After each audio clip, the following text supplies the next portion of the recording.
So, you're probably going to hear me almost every episode in this podcast highlighting the importance of interviewing your nanny because that's how important this process is during your nanny search. Welcome to the Nanny Employer Wellness Diary podcast. My name is Leuchile and I am your host. So in the previous installment, I mentioned that we never interviewed all the nannies we have hired. We always got our nannies through recommendations, right? So in 2019, I went through 3 nannies in 9 months.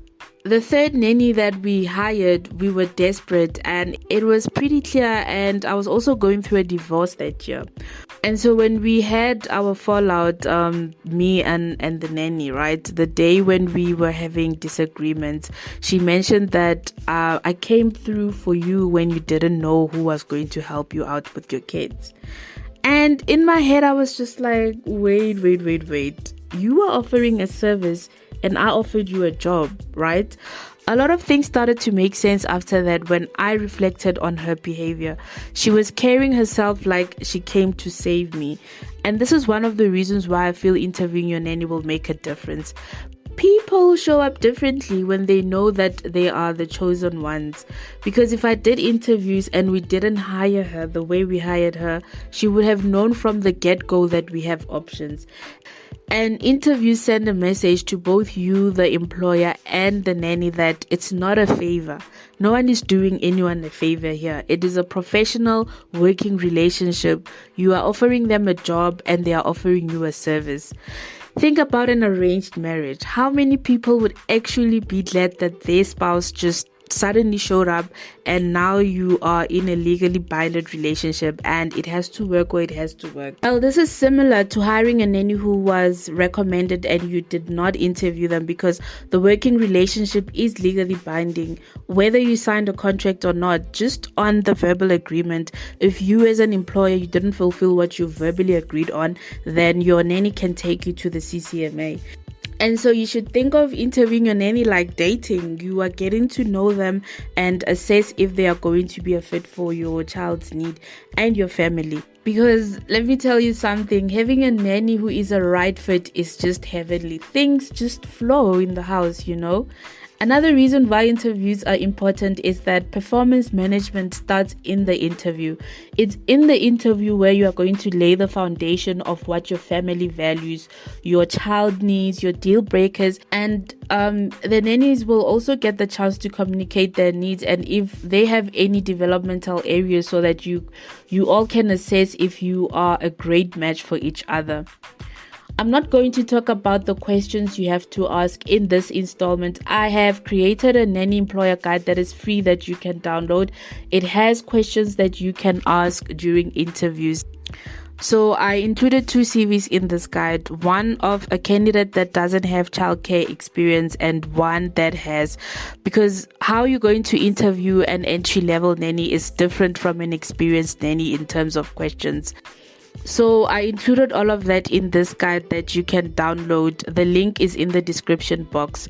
So even though I never got to interview the nannies that we hired, when I ran property as a nanny agency, I had the opportunity to sit in the interviews with some of the parents we placed nannies for. And from those experiences, I'm going to give you some tips to help you facilitate your next interview so that you can save yourself time and also choose a nanny who is the right fit for your child and your family.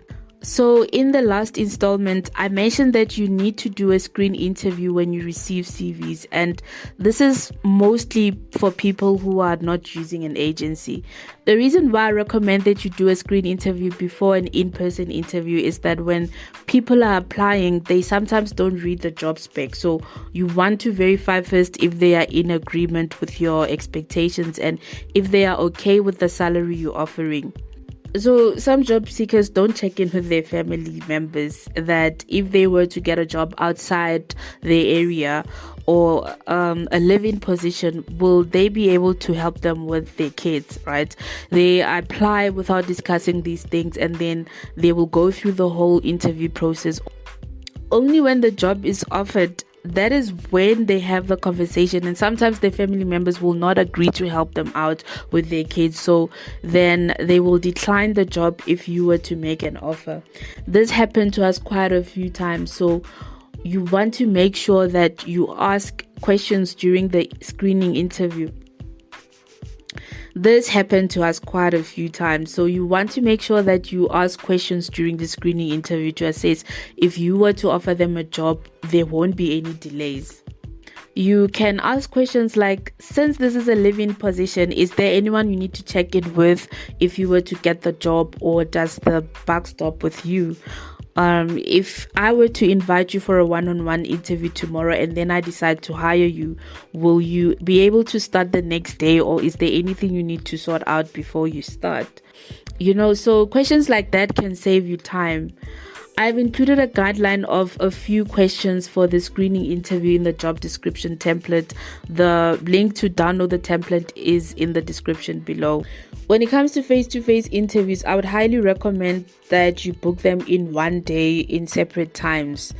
All right. And the reason why I would recommend this is because some candidates might not pitch up for interviews for whatever reasons, and some might be late. I mentioned in the previous installment that you should book at least 5 candidates for interviews for this very same reason. You'll be surprised that people apply for jobs, and when you're doing the screening interview, they sound excited and then they commit to the interview and then they don't pitch. And not only that, when you try to get hold of them, their phone is off or they literally hang up on you. So if you book them in one day in separate times, if others don't pitch, you won't feel like you wasted your day. Unlike if you do the interviews in different days and then you make time for someone who might not even bother to text you that they're not going to make it. But I do get that it might not always be possible to do it like this, as the availability doesn't depend on you alone. I would also highly recommend that the potential nannies meet your kids, just so that you can see the interaction, and they should meet the kids after the Q&A interview is done, so that you get to fully be attentive when you're doing the Q&A. So you would get that people are great at expressing themselves and they will tell you what you want to hear during the interview, but you will find that they are not a great fit, or the nanny might feel like you misrepresented the job and they also feel like your family is not a great fit for them. It does happen. This is why you'll find that agencies offer families 30 to 90 days guarantee, so that when you are not happy, they are able to replace another candidate at no cost to you. So if you have the budget and time, I would highly recommend you do a work interview, which is also known as a trial interview, before you commit offering someone a job, especially if you are a first-time nanny employer or you have a special need child.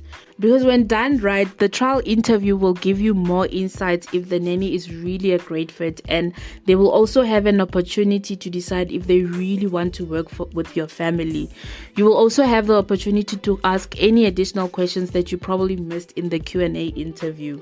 What I've gathered is that some nannies would be frustrated with the trial interview because parents did not prepare. The nannies would be in limbo, not knowing what to do, and it can be very stressful for them. So you need to prepare and plan activities ahead so that you are able to give instructions clearly. I would also suggest that you plan activities according to what you value the most. For example, if you value having someone who has a sense of urgency and can think on their feet, then you should plan activities that will assess that. Being transparent and honest during interviews is very critical.